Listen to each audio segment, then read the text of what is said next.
النهاردة هنعمل مع بعض كنافة بالمانجا. بجد يا وعدي، ريحة وطعم وجمال زي الجاهزة بالظبط. من حلاوتها مش صابرين عليا لما احطها في التلاجة تتماسك. طلعينا حتة طلعينا حتة، اديني قطعت وطلعت لهم حتة. طبعا انا لسه عاملاها حالا. بعد كده هغطيها باسترتش واحطها في التلاجة.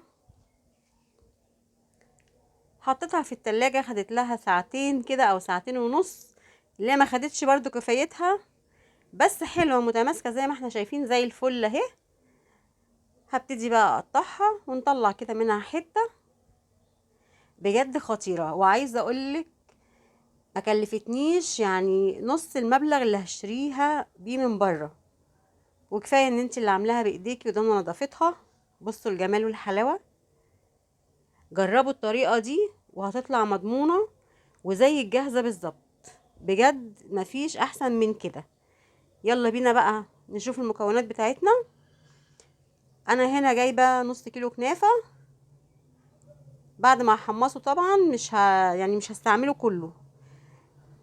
حطيتها في الفريزر شويه عشان تتماسك، وحطيتها كده ايه على البلانشة وبالسكينه، وهقطعها كده حتت. هقطع الكميه كلها. بصوا حبايبي، وده كده كان شكلها اهيت. ممكن تفركيها بايديكي. انا هنا في الحله وحطيتها كده. طبعا كان في شويه اللي هم ايه مفرفطين دول في الكيس، هكبهم.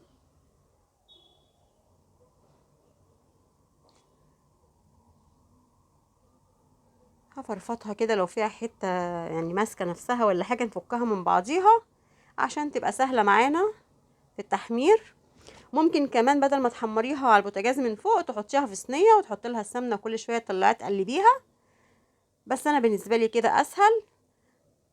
نص كوبايه زبده او 3/4 كوبايه، يعني حسب ما تشوفي كده الكنافه محتاجه سمنه تاني ولا لا.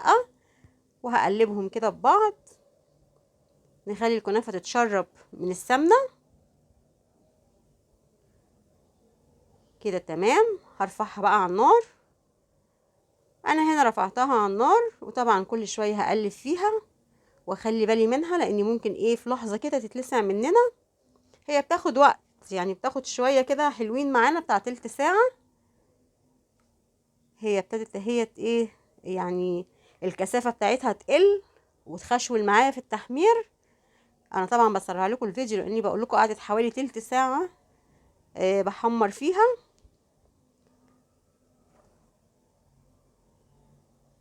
بصوا حبايبي، كده خلاص اهيت مديانه لون. هتك بس ايه على اللون ده شويه كده.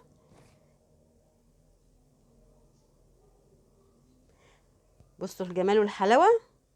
كده انا هطفي عليها وهسيبها تبرد. وادي يا حبايبي اللون بتاع الكنافه زي ما احنا شايفين كده. وبصوا النص كيلو اللي كان مالي الحله بعد ما اتحمرت بقوا من الحبه اللي احنا شايفينهم دول.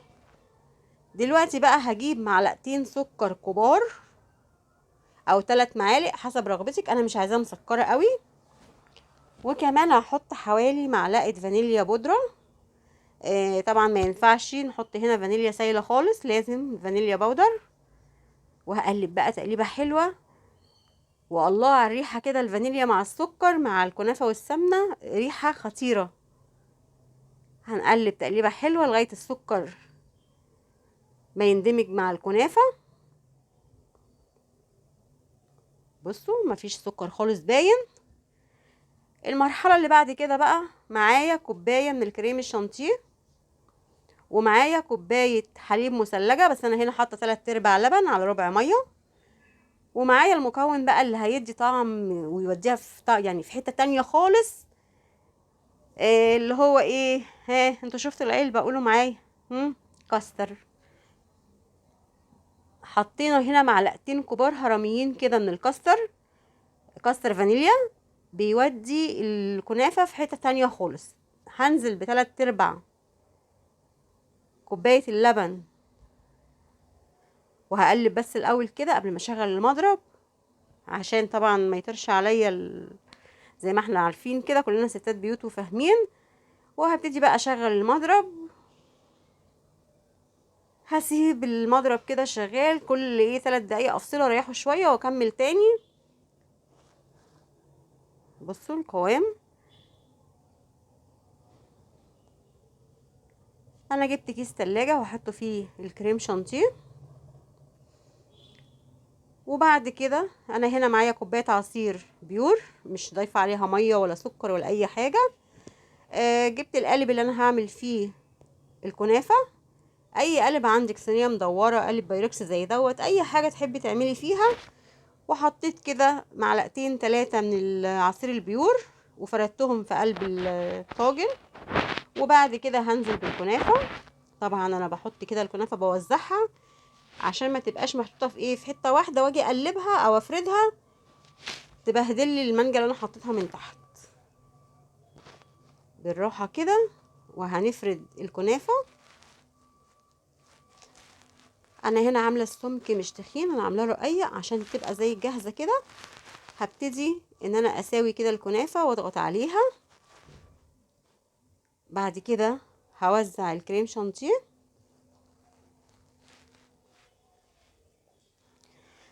انا هنا حاطاه في الكيس عشان يبقى اسهل في التوزيع.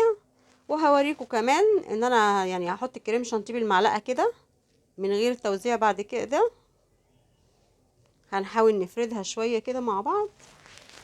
لو لقيناها يعني ما بتتفردش بسهوله، نبل المعلقه ميه بسيطه كده ونفرد الكريم شانتيه، هيتفرد معانا بكل سهوله.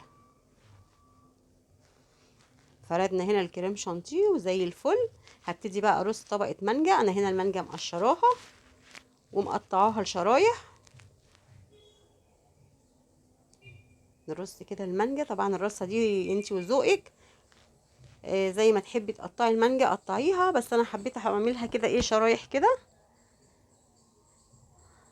ويفضل ان انت تجيبي طبعا مانجا تكون ملحمه. ادي اول طبقه رصينا المانجا.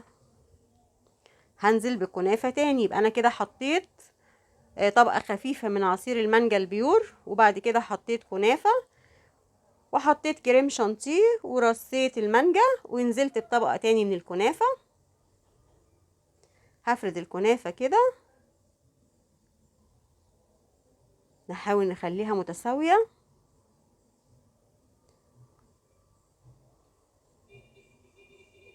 بصوا انا هنا مش هاخد نص كيلو الكنافه، يعني انا هستعمل مثلا حوالي 300 جرام. الباقي مش هيترمي يا حلوين، وهيتحط في علبه في التلاجة لو هتستعمليها لغايه يومين 3 ايام. لو هتستعمليها اكتر من كده حطيها في الفريزر. انا هنا فردت الكنافه وبضغط عليها كده وبسويها. وادي بنزل بالكريم شانتيه بقى بالمعلقه. انا وريتكم بالكيس واحنا بنوزع عشان تبقى الدنيا سهله وبسيطه معانا. وادي كمان حطيت كده بالمعلقه وبليت المعلقه ظهرها ميه زي ما قلت لكم. وبفرد اهو، بتتفرد معايا بكل سهوله. لو ابتدت ان هي ترفع الكنافه كده في الكريم شانتيه ابلها تاني وارجع اكمل فرد. انا هنا خلصت اهوت. بمنديل كده حبايبي ونشيل الزياده. تمام كده وزي الفل. هبتدي بقى ان انا اغطي طبقه الكريم شانتيه دي بعصير المانجا. وادي عصير المانجا حطيناه على الكريم شانتيه وفردناه كده بالراحه خالص. لو وصلتوا معايا لغايه هنا قولوا لي بتتابعوني من اي بلد وايه رايكم في الكنافه بالمانجا. وحطوا لي لايك وشير وسبسكرايب. بعد ما خلصت وفردت عصير المانجا هبتدي بقى ارص كده المانجا بتاعتنا. صدقوني مفيش اسهل من كده. هو كل اللي خد وقت فيها تحمير الكنافه. كده انا خلصت والدنيا تمام معايا. ها، هجيب بقى معلقتين كده او 3 قطع مانجا مقطعاهم حتت صغيره، مكعبات صغيره خالص. هحطهم في نص الصينيه. بصوا الجمال والحلاوه. ايه رايكم؟ كده حبايب قلبي خلصت. هنعمل بقى ايه طبقة تلميع كده للمانجا. معايا هنا معلقة صغيرة من الجيلاتين، وعليهم كده ربع كوباية مية، وهقلب. لو حابة كمان تحطي معلقة عسل او معلقة جلوكوز، انا مش حاطة عشان مش عايزاها مسكرة خالص. قلبتها حلو قوي لغاية ما دابت ربع كوباية المية مع معلقة الجيلاتين الصغيرة، وهبتدي اديها تلميعة كده. طريقتنا سهلة وبسيطة خالص. دلوقتي بقى انا هزينها، ده اختياري، بالتوت كده اللي بنجيبه من عند الحلواني. ويا رب الوصفة تكون عجبتكم، واشوفكم على الف خير.